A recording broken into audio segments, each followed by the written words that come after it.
Welcome to another episode of In Chambers with Mohammed Wigai. My name is Guta Mogere, and I'll be hosting our founder and senior partner, Mohammed Nyaoga, senior counsel.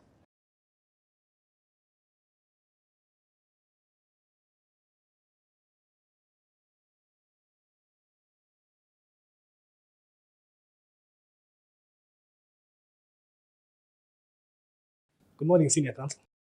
Good morning. Obviously, it's my privilege and honor to interview you this morning, and I'm so happy you've joined me. We're starting this interview at 7 in the morning, and I found you here at 6 o'clock in the morning. So my first question has to be, did you sleep here? I didn't sleep here. Do you have a home? Is Mohammed Nyaoga homeless? No, I have a home. I'm not homeless. I'm not a vagabond. I woke up from my home. I normally wake up early. I like doing my business early. I'm not an afternoon person. I'm normally a morning person. That's when I'm most energetic. Yeah. Okay, so you didn't sleep here. Your name is on the door, and I kept wondering, is this where Mohammed sleeps? Not at all. Tell us something about that home. Who is in that home? Is there a family? Yes, I have a family. I have a wife and 3 sons, all fully grown up. None of them is in school. In fact, my eldest son is married. Congratulations. Thank you. And before that, you were part of a family with father, mother. Yes. I have a mother, of course, now deceased. She died in 1983 when I was a young man. And I also have a father who is over 95 now. Are there any other lawyers in the family? No, there are no lawyers in the family, but in the larger family, we are many lawyers. Okay. Tell us about your upbringing. Where were you born, for instance? I was born in Kisii, in rural Kisii. Which part of Kisii? In a place called Manga. Manga is one of those escarpment areas, the only one in Kisii. It's in Kitutu Chaje North now. And I was born in a family of 9. And after my mother passed away, my father got married. And from the other family, there are 8. So in total, we are 17. Oh, 17? Yes. It's a very large family. A very large family, yeah. So this manga, what do you remember of manga? If you, as you know, Mohammed, I was born in London, in Her Majesty's United Kingdom of Great Britain and Northern Ireland, in London. Is Manga near London? No. Manga is in Kisii, not too far away from Kisii town. And this is a very hilly place. And we used to scale the hills to take coffee to the factories and the tea to the buying centers. So it was one of those very scenic places in Kisii. And we come from a very huge and fairly proud clan known as the Mwabogonko, who are also very, very humorous. Yeah, humor is part of our clan culture. Oh, fantastic. Yeah. And the name Mohammed doesn't sound like a name from manga or from the Bogonko. The name Mohammed was acquired, but it's my name anyway. My original name was Rasugu, but I also have another name by Jairus. Jairus. Yeah.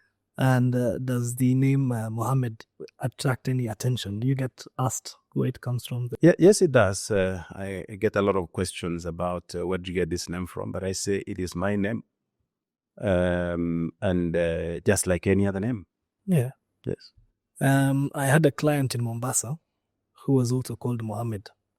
He was a very pious man by day, but in the evening he was a pimp. Anyway, but that's why he needed a lawyer. That's how he got into trouble. Were you the lawyer? I was the lawyer, but I won't say any more about him.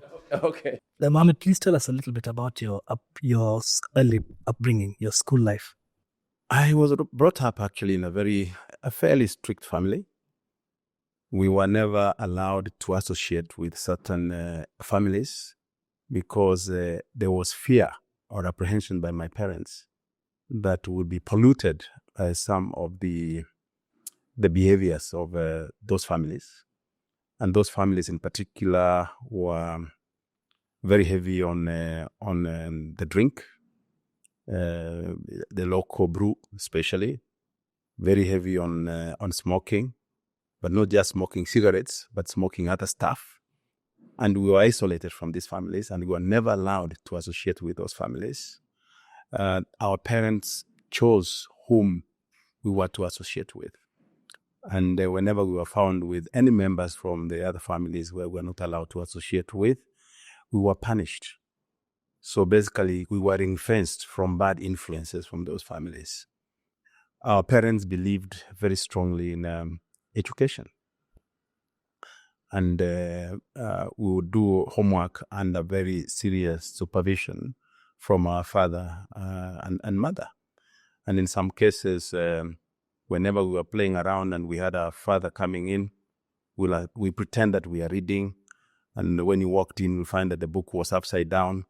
And so he would say, please show me how you were reading. And that would embarrass you to no end. And you'll get punished for that. Okay. And so it was a strict upbringing. And you've mentioned education.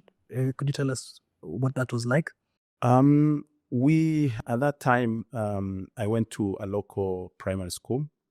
The teachers were equally strict. I do remember one time when we misbehaved in school with 3 boys, and the entire school was called to a parade. And our offense was read out, and the punishment was prescribed.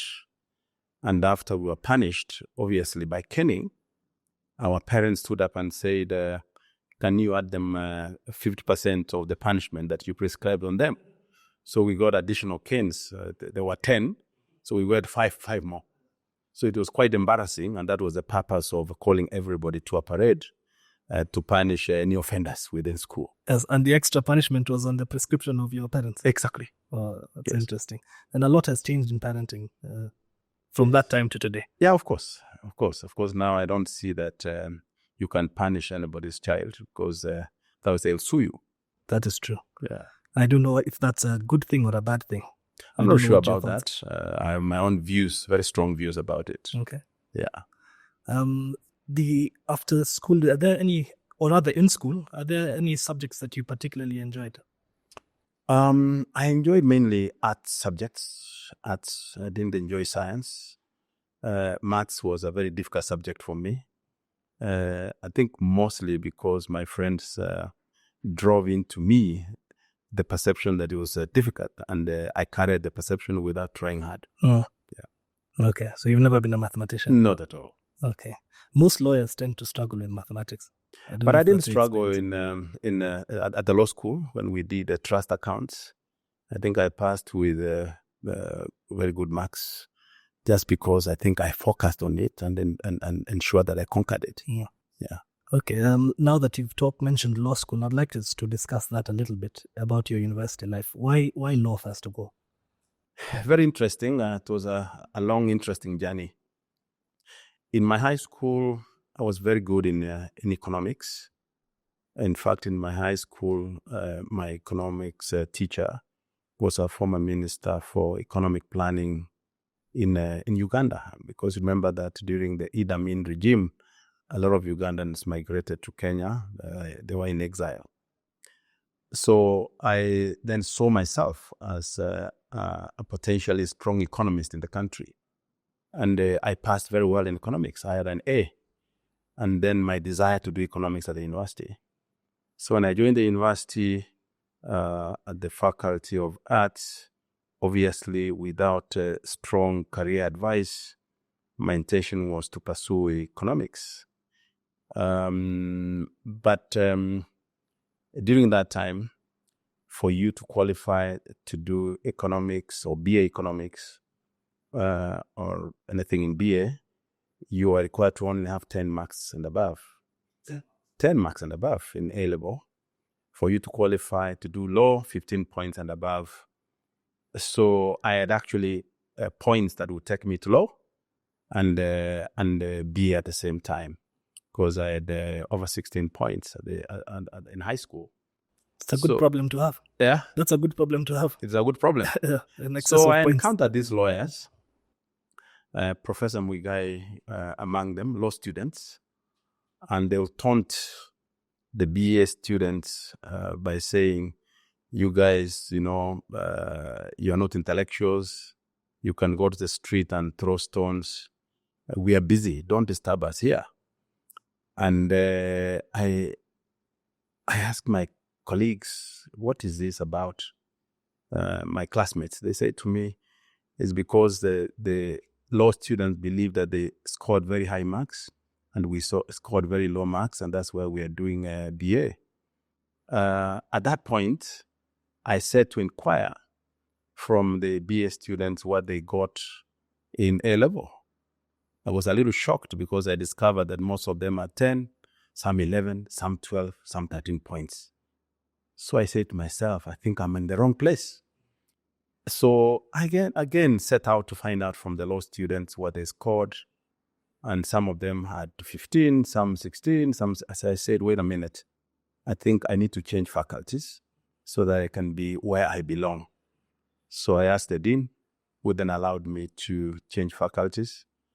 And when one morning, I went to the law class, the law students were shocked that I had walked in the wrong class.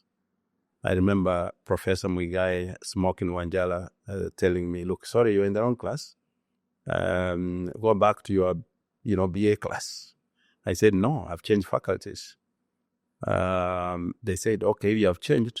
I think you are the extra 10%. And the rest is history. So I took time to catch up. This was more than 2 months after I had attended the BA class. Okay. And you found the transition easy or difficult? The transition was easy because I think I was among my peers. Excellent. Yeah. The university life, there's a social aspect as well. And I'd like you to deal with this rumor that has been swirling around, that your favorite beverage was busa.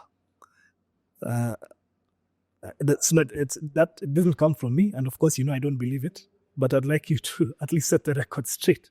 That is completely ridiculous to the extreme. At the university, I was a soda milk drinking student, and on many occasions, I went out with my friends. And obviously the friends were not drinking water; they were drinking Tusker, White Cup, and such other drinks. On many occasions, whenever we sat out there, they would try to get me to drink, and just to make me feel embarrassed, because I resisted, and especially because of my upbringing. They would say, "Okay, so what are you drinking today?" I would say, "Fanta." They bring a whole crate of Fanta in front of me just to embarrass me. And then I would say, just keep it there. Sometimes I would say, I would like to drink milk. They would bring 5 glasses of milk with 20 straws, but I would still try and take it. So I resisted peer pressure. And whenever we went out, I would come back to the residences by 11 at most. I just walk back alone and leave them in the nightclubs, something that they got used to. Okay. Does that peer pressure persist? It persisted all through and to my working life, but I still now resisted it, and nobody ever convinced me to do otherwise, because I think I have a very strong will. Okay. And so what about the study of law itself at the university? Did you enjoy that? Are there subjects that you particularly liked, or was there an aspect of it that you thoroughly enjoyed? No, I enjoyed especially the law of contract, equity, which a lot of people found very complicated. I didn't find it too complicated. Constitutional law, it was quite interesting. Criminal law, the law of torts. Across, really. I enjoyed the study of law. Company law, was really very, very intriguing. Yeah. Okay, so if your social life wasn't at the bar, what was your social life like when you were at university? My social life basically usually was in sports. I did taekwondo.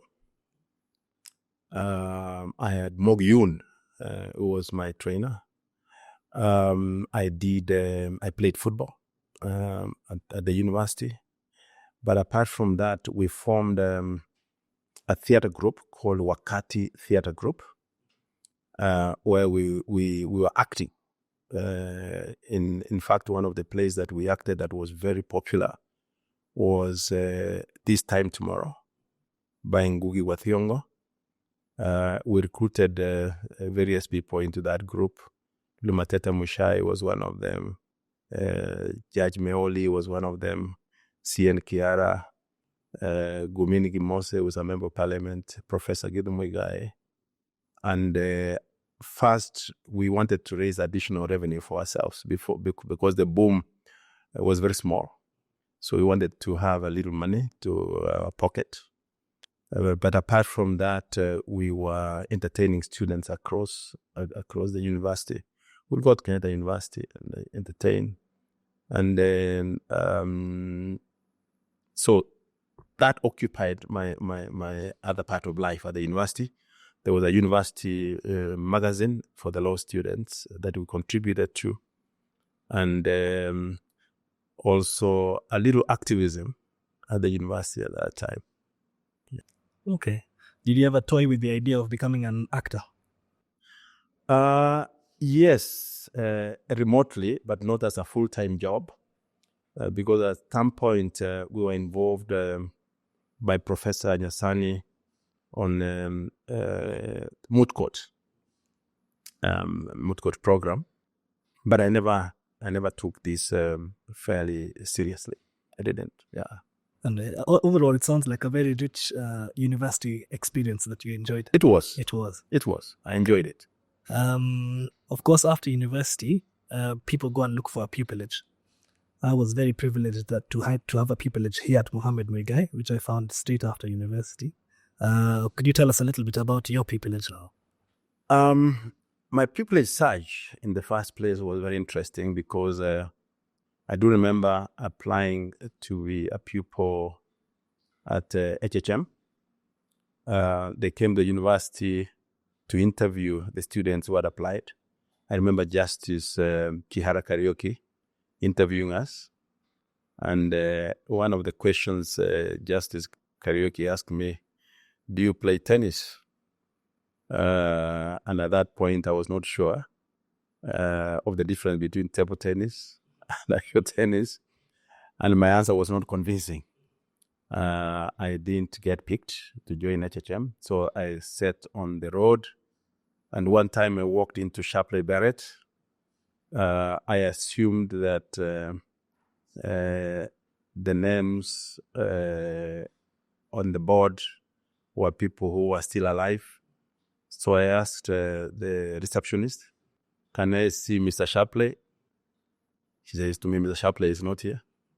Can I see Mr. Barrett? Says Mr. Barrett is not here. So who is here? So he says, young man, these people died many years ago. And but finally, I was admitted to pupilage by a gentleman by the name of Charles Muridi, who now deceased. And the firm was Muridi and Company Advocates. That's where I did my pupilage. Uh-huh. Yeah. And what do you remember of that pupilage? Was it as intense as the pupilage that people go through at Mohammed Nyaoga these days? Not as intense, because I think our pupilage program here is very meticulously structured. It was not structured. You did whatever was put on your desk, whether it's convincing or whether it was civil or criminal. It was here and there. So I can't say that I hugely enjoyed pupilage.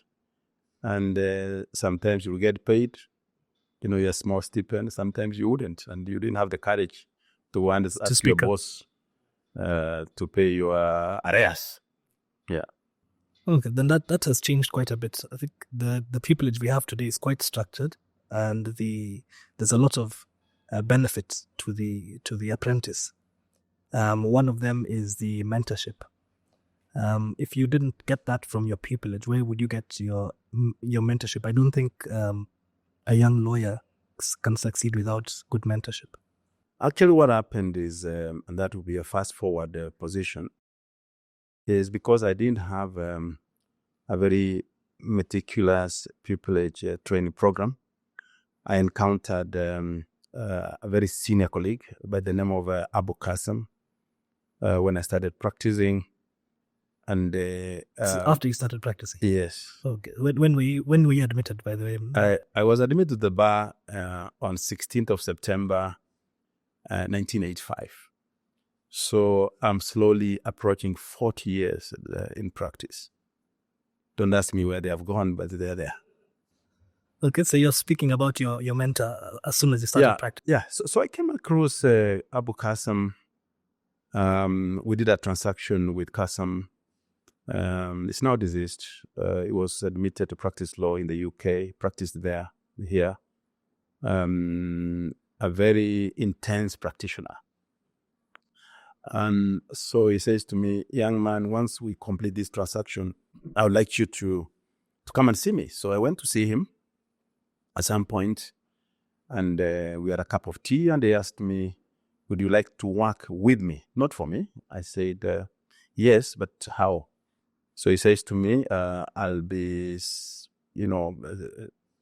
seeking briefs, and I'll be working with you. I don't want to go to court anymore. I'm now an old man. And so I said, of course, I'd like to work with you in that respect. So he asked me whether I wanted to be in the panel. I do remember then of Diamond Trust. And I said, of course. So he asked me to prepare my CV, my firm profile. And my firm profile was one page. That is because I double-spaced that page. What's the name of the law firm that you're talking about? My law firm was Mohammed Nyaoga and Company Advocates. So I started working with Abu. So one day he asked me, we're given a brief. Can you go and prepare a letter? So I went, prepared the letter, and I took it to him. And he changed the letter 75%. So we typed it out and sent it out. But well written, very well written, very, very deliberate, very intentional letter. And after that, he asked me, we have this brief, we have to go to court, prepare a plaint. I prepared the plaint. He changed the plaint, I can say 80%. So he looked at my face and he thought I looked a little offended. And he says to me, young man, I was once a young lawyer. But now, after so many years, I've learned many things. You learn. Don't be offended. And so I took it in my stride. And as time went by, the changes in my pleadings became less and less because now I was learning under his tutelage. And he would take me to the library. We sit down when we are preparing a brief, and he will say, pick that law report, pick this case. So we sit side by side, and we go through the case from page 1 to the last page, and he will pick the most important aspects that we needed to pick from those cases. I do remember one time he asked me to prepare a plaint, and I started preparing the plaint. So he said, you don't do that. I said, why? He says to me, you need first read the facts, but go and read the law so that your plaint is a mix of facts and law. And that was a big lesson for me. Sometimes whenever we had a case, he would ask me, read this, what do you see? So I say, I see X, Y, Z. So he says, but you see, what you are seeing, even a blind person can see. What about the other side of it? So I now came to learn that there are two sides to a case. And that was a huge learning for me. One of the things that happened is that in one of the cases we did, we charged $1 million bob for some clients. So he says to me, I need to prepare a check. In which name do I put the check? So I said to him, Mohammed Nyaoga and Company. I expected, because I used to charge 500 shillings. 1,000 was a lot of money. 5,000 shillings was a lot of money. So I expected him to give me maybe 10,000 or 20 at the very most. So he prepared a check for 500,000 shillings. So I said, no. I never seen such figures. I said, no, you're my senior. He said, no. I'm a fair man. I'm a fair man and we're working together. Remember I told you? We work together. So I took the check, took to my bank, the bank then Transnational Bank, and the manager then, Mr. Itotia, asked me, young man, where did you get this check? I said, no, I was paid. He said, no. Who paid you? Can I call him? So he had to call Kasum to confirm for him to allow me to bank the check. I must say that a bit of humiliation for me, but my account was hugely shocked. They never received such an amount of money. Oh, yeah. That's very interesting. What I also find quite interesting from what you said is how vividly you're remembering this mentor from almost 40 years ago. I think it just shows the power of good mentorship. You talked about Mohammed Nyaoga and Company Advocates, and we're sitting here in Mohammed Nyaoga LLP. When did it change from Mohammed Nyaoga Advocates to Mohammed Nyaoga? Let me say this first before I even get to Mohammed Nyaoga and Company. I did get employed by a gentleman called Felix Nyauchi. The firm was by the name of Nyauchi and Company Advocates. This is before Mohammed Nyaoga and Company. Mohammed Nyaoga and Company. Correct. My salary was 4,000 shillings. And quite challenging because I couldn't afford lunch. I couldn't afford to buy a good suit. So I was forced to retreat to Luturi Avenue, where I bought my suits and shirts, which I would launder at the laundry called Vic Hammond's, which is, I don't know whether they still exist in Luturi Avenue. But again, I was then forced because I couldn't meet my financial needs to take up teaching jobs at Kenya Polytechnic. I was teaching at the mechanical engineering department. I was teaching labor law. Labor law? Yes. I was teaching labor law in the evening. I took up another teaching job at USIU. I was teaching business law to students who are doing business administration. And this hugely augmented my income and boosted my financial wallet. Yes, but I'm sure, apart from the financial incentive, teaching requires a bit of a passion. Maybe you can tell us how you develop that. No, I enjoy teaching, by the way. Even up to now, I enjoy teaching. Especially after that, I actually taught at the University of Nairobi. I taught public procurement and accounting law. This was for LLM students. It involved, serious preparation for you to present your lesson to the students. And to date, I think when I retire, I go back to teaching because I really enjoy it. You enjoy it? Yeah. Oh, fantastic. Yeah. You were about to tell us about Mohammed Nyaoga. So after Nyauchi and Company, I set up Mohammed Nyaoga and Company Advocates. Don't worry about the company because it was me. I had one clerk. The clerk was everything, was a messenger and everything, and a secretary. I was given little space. My rent was 5,000 in a fairly prestigious premises by the name of Shankada's house. And practice on my own for a couple of years. I set this farm in 1986, towards the end of 1986. Practicing on my own for some time and charging very small fees, 5,000, sometimes 200. I went to every court in this country, Embu, where I'd been paid a fee of 1,500 to go to Embu. I went to Wajir in a Mira plane to do a case. I went to Mandera. I went to Oma Bay. Very, very small cases that I did under that practice.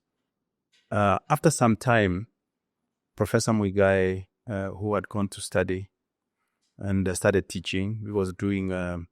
He did his pupilage under William Mutunga, CJ Emeritus. Came to me, approached me. Muigai was He approached you. He approached me, and they said we used to call each other Mzee. Up to now, we call each other Mzee. I'm looking for space to set up my practice. So I said to him, yes, I have some space. But that space was in some small store. So I showed him some small store. He inspected it. Obviously, being a man without any premises, he had no choice but to take it. He took the space. Is your tenant? It was my subtenant. It was a subtenant. It's a subtenant. It was a subtenant. Okay. And I said to him, you look like you need some grace period to pay rent because you have come from the street. He has an impecunious subtenant. Yes. Oh, no. So I allowed him a grace period of 3 months to pay rent. Of course, we had agreed on the rent to be paid. So he was practicing on his own. I was on my own. Though in some cases, we used to do cases together. Whenever we came across a big, what we called a big case then, we would team up, go to court, prepare together. And so we were operating from the same premises, same messenger, clerk, same secretary. And at some point, the grace period expired. So I went to Prof and I said to him, it's time for you to pay rent. So he says, you mean 3 months ago? And I say, yes. Tenants pay rent. So anyway, I hope Prof will watch this. He started paying rent. Okay. And after some time, Prof hilariously walked into my office. He said, Mzee, we've been practicing separately. His firm was Gidu Muigai Advocate. And we have been surviving. We've been doing cases together. These are good ingredients for us to merge. So why don't we have a merger? So I said to myself, he's practicing under Gidu Muigai Advocate. Mine is Mohammed Nyaoga and Company. Obviously, I have a bigger firm. But we agreed to merge. It was a very simple merger. We put our files together, renamed them, and the Mohammed Muigai Advocates was then born. And this was way back in 1987, 88, but 1988. And the rest is history. We now started charging a little higher fees. I remember Paul Muite giving us one of our first major clients. We started attracting corporate clients, and we were out there, looking for more and more and more work. But maybe I should mention at this point that before I started my law firm, when I decided to start my law firm, obviously I didn't have money. The salary of 4,000 and some money from teaching. I didn't have enough money to buy furniture and set up. So I walked to a friend of mine's offices, Dr. Momanyi, now deceased. And I said to him, Daktari, I'd like to set up a law firm. So he says to me, oh, that's a good idea. Come and see me tomorrow. I went the following day. He gave me 50,000 shillings. And you can imagine, with my rent of 2,000 or so, what that meant. Another friend loaned me 20,000 shillings. Charles Otiso, and the rest is history. Okay, it's very interesting. You mentioned the merger of these law firms, but you and the Prof were friends before that from university. I think you had mentioned he was one of the people you went to school with. I think just tell us a little bit about that transition of changing the relationship from a friendship to a professional one, and how that relationship has grown? You see, during our trial period, we developed trust and confidence between ourselves. Because remember, I mentioned that we were doing matters together. So that trust grew, the confidence grew. And then we say to ourselves, when you're doing business with somebody, you don't have to like each other, because what ties you together is that trust and confidence and the business that you're doing. A shareholder of KCB in Migori need not like a shareholder of KCB in Wajir, but they are tied together in that entity. The transition then was seamless.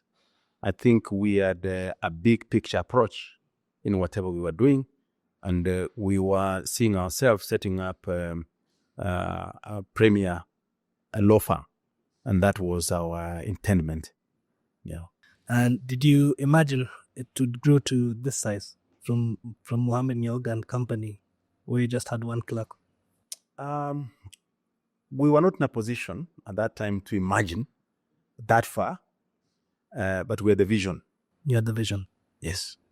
That it would be this big. Yes, we had the vision that we wanted to have a big farm. We didn't know, we couldn't quantify how big it would be at that time. Correct. But we wanted to grow into a big farm, like any other farms in the country that we saw at that time. What do you think are the challenges of size in a law firm? I think first and foremost, when it comes to partnerships, a big picture is important, because you are in this institution together that you want to grow. You can't afford to look at small things where you say, I went to court 10 times this week and my partner went 3 times this week. That I did a brief where I was paid 10 million and my partner was paid in a brief 500,000, and therefore I'm the one bringing more income to the firm. If you do that, you can't grow the firm. You need to have a bigger picture approach.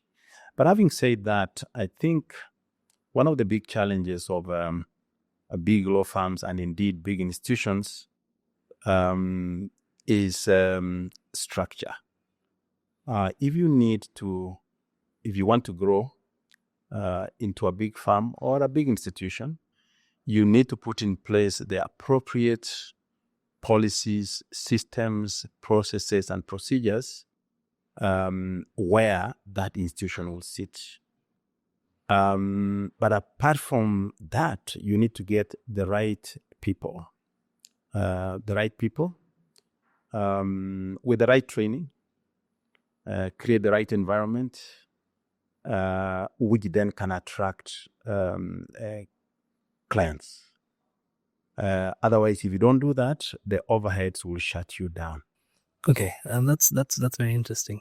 You've talked about the law firm, but I'd like to discuss you as the practitioner, Mohammed Nyaoga, the practitioner. And your practice has obviously taken you in many different directions. You've been in transactions, you've been in real estate, but your real reputation is as a litigator. And I'd like you to tell us why litigation, where this passion come from, what attributes do you have that make you the litigator that you are?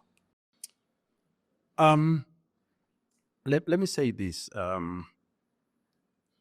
When you are growing up in the legal profession, it is important that you do a little bit of each part of practice, whether it's criminal, whether it's conveyancing, whether it's commercial. Because remember that some of the challenges you may encounter in litigation may traverse all these areas. If you come across a land matter, if you don't understand, you don't have a strong property law background, you will struggle. There are cases that have some quasi-criminal element, and they are in litigation. civil or commercial or whatever it is. Now, I've enjoyed litigation. I'm very passionate about it. In fact, my best part normally is to encounter a new brief. And my practice over the years, whenever I encountered a new brief, if it is in trusts, for example, or if it's in guarantees, I'll go and buy a new book, a book that deals entirely with that subject. And I'll read from page 1 to the last page because I want to have some background information. I want to know what the law is, and also borrowing from other jurisdictions. I'm passionate. I ensure that I do very deep research. I try and understand the other side of the case, not the one that I can see. And as you know, in litigation, there are cases you come across from clients where clients deeply understand their case. But a majority of the cases, clients don't understand their case. So it's upon you to try and digest and isolate the issues for the client. Because there are many issues in a matter that the client may think are important, but they're just peripheral. So so I enjoy picking the issues in the cases. I enjoy appearing before the judges and articulating the case. You enjoy the process of the advocacy? I enjoy the advocacy very much. What do you think is the key to good advocacy? I think good preparation. Good preparation. Good preparation here involves research. It involves you understanding your client's case, but more importantly, involves, of course, articulating the case before the judge. Before the judge, correct. And that also requires certain attributes. It requires politeness, because what we see now in courts are situations where, the lawyers sometimes personalize the case, and yet they are just conveyor belts of their client's case, and that causes a very toxic environment in litigation. Is that something we see only recently, or has it been there throughout? Has there been a change in the decorum of advocates or the relationship between bar and bench? It has grown worse. It has grown worse. It has grown worse. When we started practicing, we encountered senior lawyers who will try and belittle the junior lawyers. But we are seeing it getting worse because now it is across age groups. Senior lawyers, junior lawyers. There's no serious decorum that is flying across, no serious respect.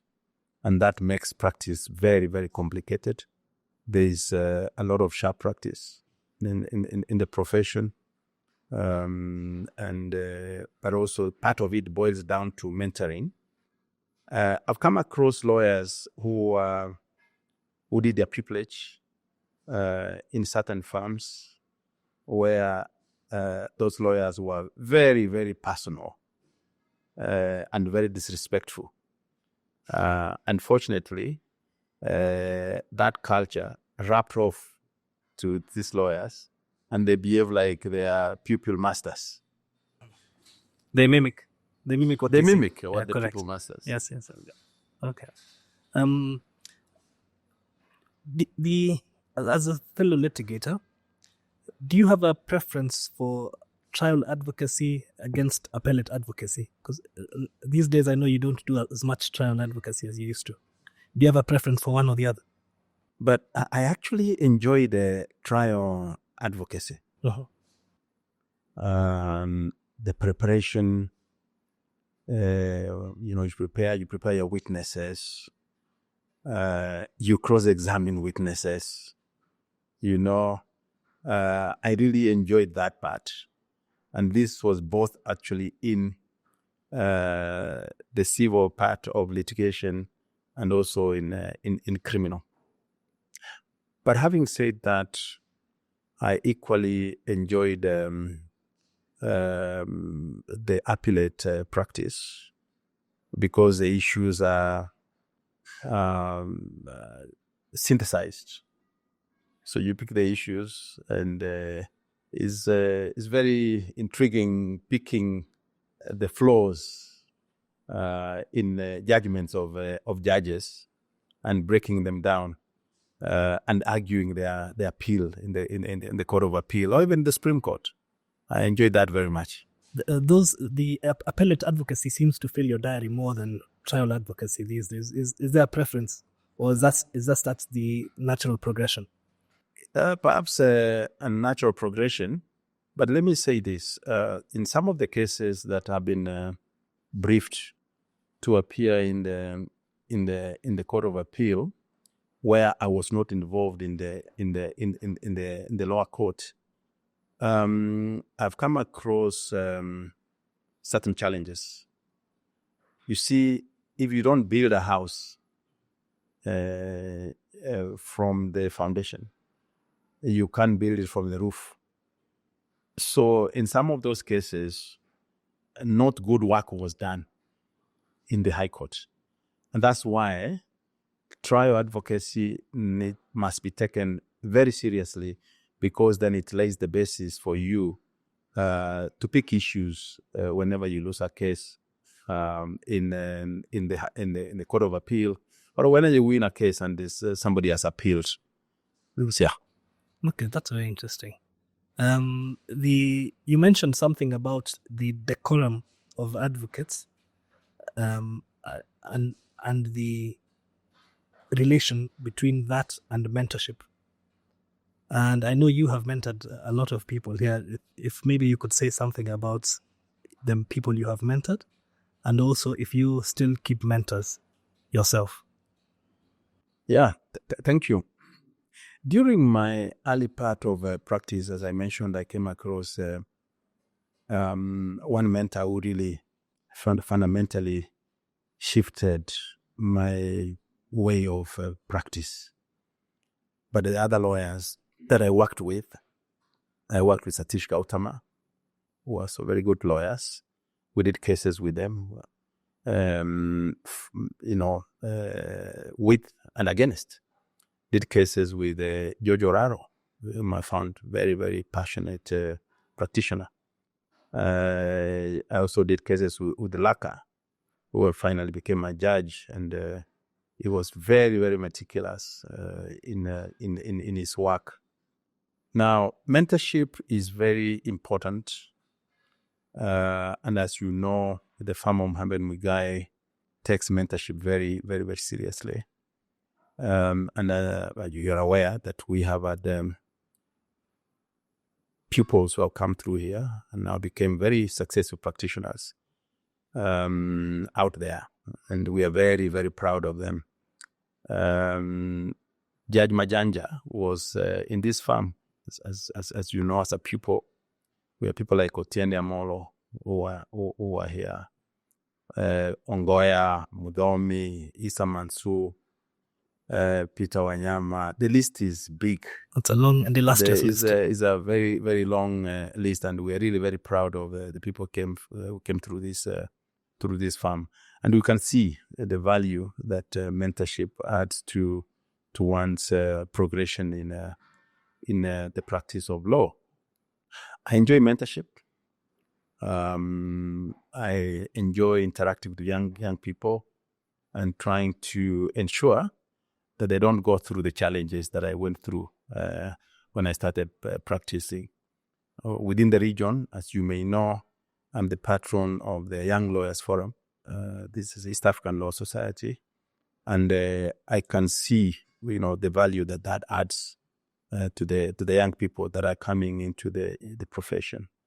In fact, to mention, one of the people that came through here is now a minister. That's Migos Sogamba. He was a pupil in this farm. We also have politicians, people like David Ochieng, who are in parliament. So we have had a mix of everybody who has come through this law firm. and part of their work can be attributed to the mentorship and the structure that we developed as a firm for pupils. Has it always been that way? Have you ever been nervous in court? I think in the early part of practice, I found myself a little nervous in some cases. But as you may know, nervousness is a function of unpreparedness sometimes, because you feel that your opponent perhaps is more prepared than you, and therefore you don't have much confidence. But nervousness can also be caused by the manner in which the judge handles their court. You know, I do remember there are many people that will be very, very nervous when they had a matter in the Court of Appeal, because they thought the judges were very tough, and they never wanted to appear before certain judges in the Court of Appeal, because they would ask very tough questions, which are just part of practice. Have I ever been nervous? I said yes, very early part of practice. But as time goes by, you overcome it. You overcome that nervousness. You are very well prepared, and you now know the case is just a case like any other, and you address the judge with confidence, and that is part of the tools of a practitioner. Confidence. Sometimes you make a point with confidence, even when you think it's not a strong point. So to those who battle with nerves, your answer is that preparation is the cure. Yeah, be prepared, and have the confidence, because you see, nervousness can also be driven by your subconscious, your subconscious mind. It is almost a default mode. So be prepared and garner confidence, and you can keep developing it. And you develop that also by doing a lot of public speaking. Yeah, it enables you to calm your nerves. Has your method of preparation for cases, whether it's trial or appellate, has that changed over the years? Yes, obviously, at the very early part of practice, it may not have been meticulous, mainly because of lack of experience. But as time went by, and as you grow up in seniority, you also must have senior preparation. You can't just open your mouth without knowing what you are saying. If we go back to your early career, are there notable cases that you remember? And is there a breakthrough case that made Mohammed Nyaoga the Mohammed Nyaoga that he is today? We handled many cases. We had cases that were of huge public interest, and especially during the Kanu regime, we took up cases. In fact, the first case where we challenged the nomination process, the Kanu nomination process, the case is reported. Matthew Ndeo versus Kanu. Of course, we lost the case, and at that time, you would not take up such cases again as the ruling party. We also handled the case of Wangari Maathai versus Kanu Media Trust, where we objected to the construction of a building in Uhuru Park. We lost the case. That case also is reported in the Kenya Law Reports. We lost the case, but the funders pulled out. What's involved in the Uko inquiry, where, if you remember, the Foreign Affairs Minister, Dr. Robert Uko, was killed, and there was a commission of inquiry chaired by Justice Kisheru. We were conducting an inquiry in Kisumu, and for a whole year, but because maybe we were asking too many questions, the probe was disbanded. But again, apart from that, we have done many civil cases, which are to landmark. They're reported. I can't just enumerate all of them, but, Okay. but there are many. I was asking about a breakthrough case because people always have, at least young lawyers, have this idea that there's one case that's going to make their career. Do you believe in that? I don't strongly believe in that myself. Okay. Yeah. So long as you are consistent in your practice. Consistency. There are some cases that can bring you to the public limelight, and perhaps this case has brought me to the public limelight. Mm-hmm. Yeah. Okay. When you talk about consistency, what do you mean? Do you treat these public cases or these cases which attract a lot of publicity differently from your other cases? No, I don't. Because the level of preparation is the same, and you're also serving the client's interests. It shouldn't be different. Yeah, and fidelity to the law. I want to move to July 2020, when Mohammed Nyaoga advocate became Mohammed Nyaoga senior counsel. Tell us something a little about that, about the role of senior counsel. I think as a senior counsel, or senior counsels, we must really set a good example in the profession to the young lawyers, to the other lawyers. One where we show respect, decorum, also lead by example. I don't think that as senior counsel we have done enough of that, because we, in my view, my opinion, we perhaps need to set up an active mentorship program for young lawyers or for other lawyers. I've also seen senior counsel behave badly. And I've seen senior counsel also insult other, when young lawyers, then setting a very, very bad example. So apart from that, the areas of decorum, in terms of the practice of law, who appears in court arguing a case must show different standards, higher standards, because which are deserving of that role. Your level of preparation really should be, as I said, senior in a way. You're setting an example. You're setting an example, yeah. You're setting an example. So you can't just be senior counsel by title. You need it much more, and much more is expected from you. Mm. Was it something that you had been looking forward to, this conferment of senior counsel? Yes, because you see, anybody in whatever professional capacity they are in, they look forward to progression and to that level of recognition. Yeah. Can you tell us what it changed for you, if anything? I think it bestowed on me higher responsibility as a practitioner. Are there privileges that are you treated differently? Privileges, I don't really care for the privileges. Even where I appear in court and I've not been picked by the judge, I don't insist. Okay, I don't insist that I must come first. Not necessarily.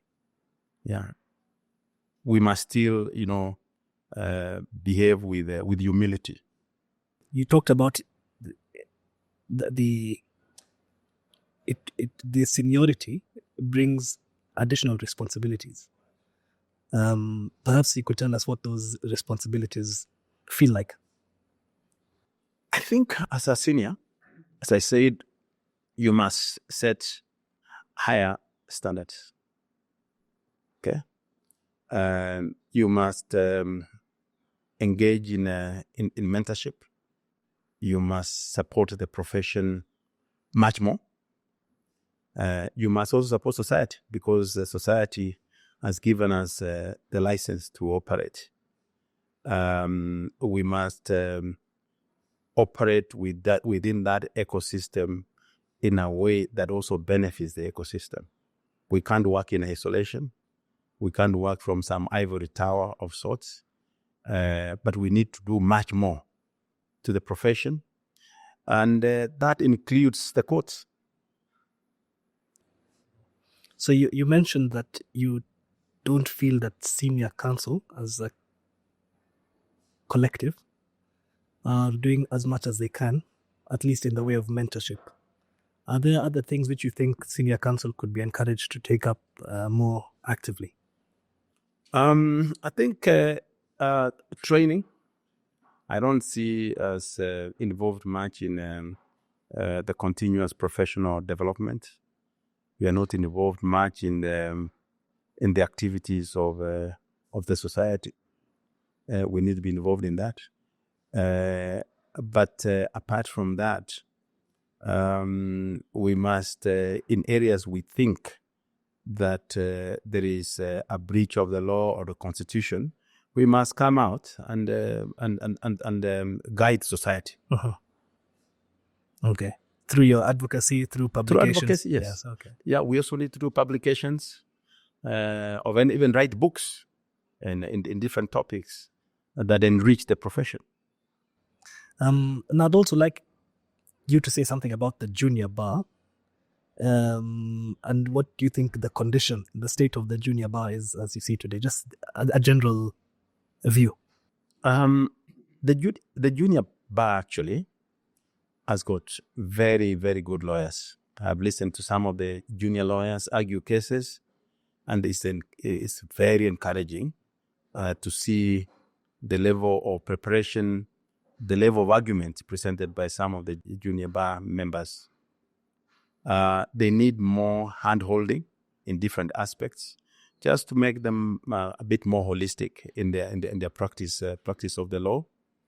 But this idea of virtual courts has also disadvantaged the junior bar in a way, because now we don't interact.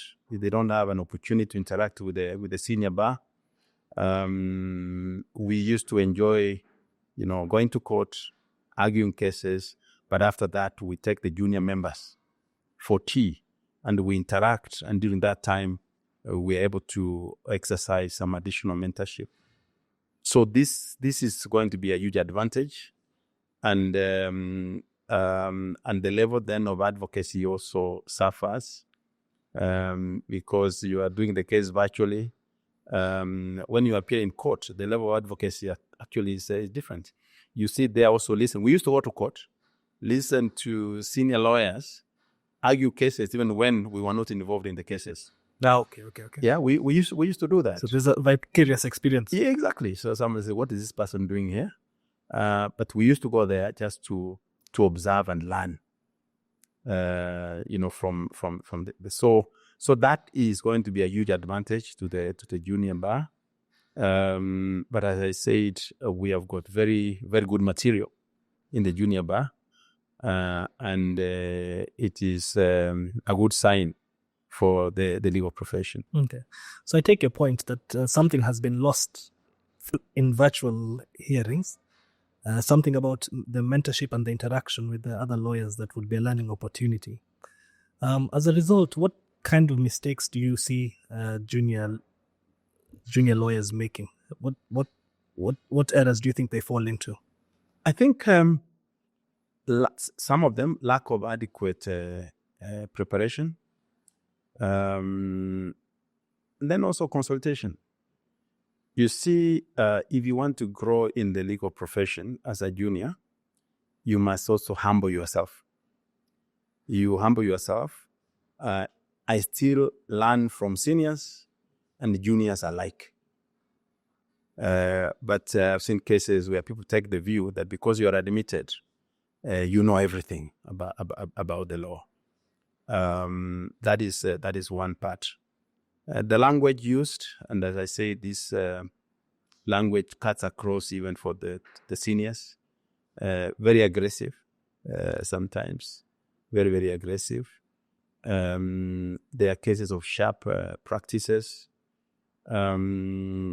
The lawyers were also very, very, very impatient because you see a junior lawyer who was admitted 1 year ago, and they want to be in the same position financially or materially with a lawyer that was admitted 20, 30, 40 years ago. And in the process, they end up in problems. Social media has brought a lot of challenges because they have seen people showing off, and most of the showing off is basically is fake. So they also want to fake it and appear successful. And in the process, people end up in either using clients' money, and their career comes to an end that way. Okay. You've mentioned this a number of times, and I think it's very important to you. In the courtroom experience, you talked about decorum, politeness, courtesy, respect, and the use of language and how we convey our arguments in a way that's not aggressive. Do you think social media has influenced a change in those standards? It has actually made it worse because we already had a problem. But social media has made it worse because people are now picking these things from social media postings and adopting that language in the courts. You've seen people litigating through social media, and or sometimes saying things that are very disparaging to other to the lawyers that are on the other side. I must say, over the years in my practice career, I have always treated all lawyers with that decorum. There are very few lawyers who can say that I ever fought with them. I used bad language against them, and in some cases, whenever we concluded a case with a lawyer who is on the other side, I would invite them for coffee with their client. And people found that very, very unusual because I take the view that once you are litigating for a client, you don't step into the shoes of the client. These exchanges which you've mentioned, that lawyers, these untidy exchanges that lawyers sometimes have over, you're saying litigating over social media, and they do it in decorous language and impolite language. Do you feel that it ever gets to a level of an ethical issue that should be addressed by the law society? Yes, that I think should be addressed by the law society, because otherwise, if it's allowed to continue, it will become a culture, and I'm sorry to say, it is becoming a culture. Even the bad language that is used in court is becoming a culture. So you think it gets to it trespasses into a disciplinary Yeah, I think so. Domain. Exactly. So this really needs to be dealt with, because otherwise it becomes a way of life, a way of practice, that this is the way we do things. Now I'd like us to move outside the law a little bit. You have a reputation as an entrepreneur. I don't know whether you'd agree with that, or it's an incorrect perception. No, I think I will agree with it. Because you see, law is also a business in a way. The practice of law also requires, apart from the training that we have, business acumen and common sense. That's number one. Number two, yes, I have ventured into entrepreneurship. I've ventured into business, different types of businesses, because I decided that I want to have some fallback retire from the legal profession. I can go full time into business. And we as lawyers advise business leaders whenever they come to us. Sometimes, yes, they come to you with a legal problem, but that legal problem may be commingled with some business advice that they may require from you. So I think this has also helped me to help clients, because there are cases where clients come and you say to them, no, it doesn't make business sense for you to go to court. I think the best thing to do is to seek a resolution this way or that way. And therefore, entrepreneurship or getting into business as a value add for a lawyer. Some lawyers think that when you are in the legal practice, you must be cocooned within the legal practice. I don't believe so. How are you able to balance a very busy legal practice at the highest end with business? No, I don't get involved the day-to-day running of the businesses. You hire managers, you hire competent people to run those businesses so that you stay in your core business. And I've never found that to be a distraction from the practice of law. Okay, and outside the law still, you also sit on a number of boards, including you've sat as you just recently finished your second term as the chairman of the Central Bank of Kenya. Again, how do you combine? How do you wear so many hats? I don't know whether you can call it wearing many hats. In 2004, I decided to venture into a training course that was offered by the Commonwealth on corporate governance. Remember, when you look at your common law, corporate governance is one of the topics. I found it very interesting at the university, and though it was just a little subsection of common law. So I went for that training, 2004, and we were trained by the Commonwealth. We were very few in the country that were trained. And after that, because I was picked to go for the trainers program, I then started training. In corporate governance? In corporate governance. Training in, the concept of corporate governance, the principles of corporate governance, the role of the board, how to make the board more effective, the board dynamics, risk management, the board and strategy. And I started training. We trained many boards, trained chairmen of entities, this private and public, both in Kenya and in the continent. In fact, to date, because I trained under the corporate governance, private sector governance trust, after that under the auspices of the Center for Corporate Governance. So we trained maybe over 10,000 directors over the years, and I interacted with many business leaders across the country, but also across the continent. Now, because of that training, and I took it very seriously, I became very passionate about corporate governance training. I in my library, if you check my library, I have also very many corporate governance books, but also material.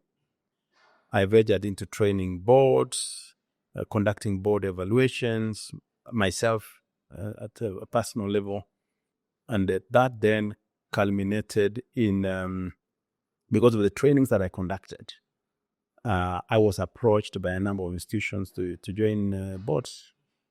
One of them was the Capital Markets Authority, which I joined.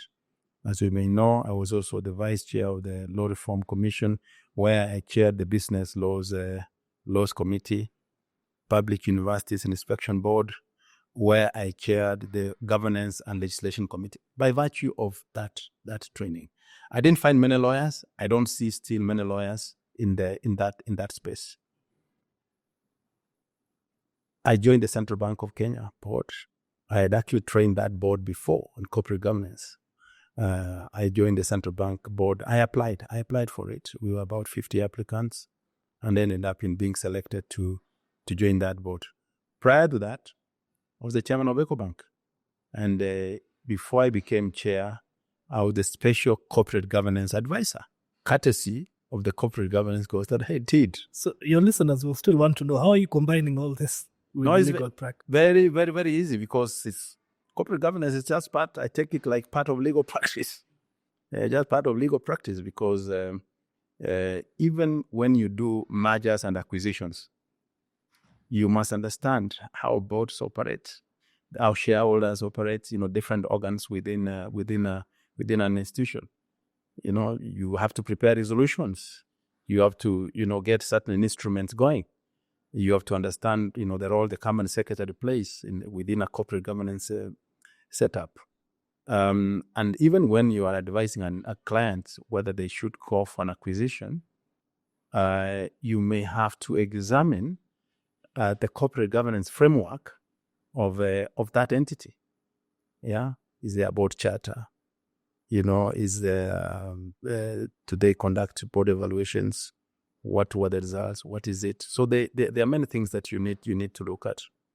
But just to finish off with that corporate governance journey, because of the trainings that I conducted over the years, I went for a training in London with the Central Banking Publications, an institution based in London, where they train central bankers, IFC, IMF, World Bank, the European Central Bank in corporate governance.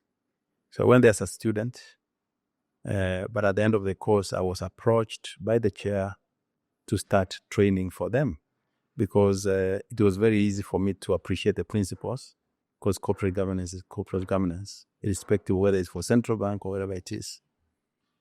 So I was picked, so started training for that institution in Windsor, Oxford, and Cambridge. That I did. I used to go to London 6 times a year to train, but now it's done virtually. Fast forward, IMF then also approached me, International Monetary Fund, to do trainings for them, corporate governance.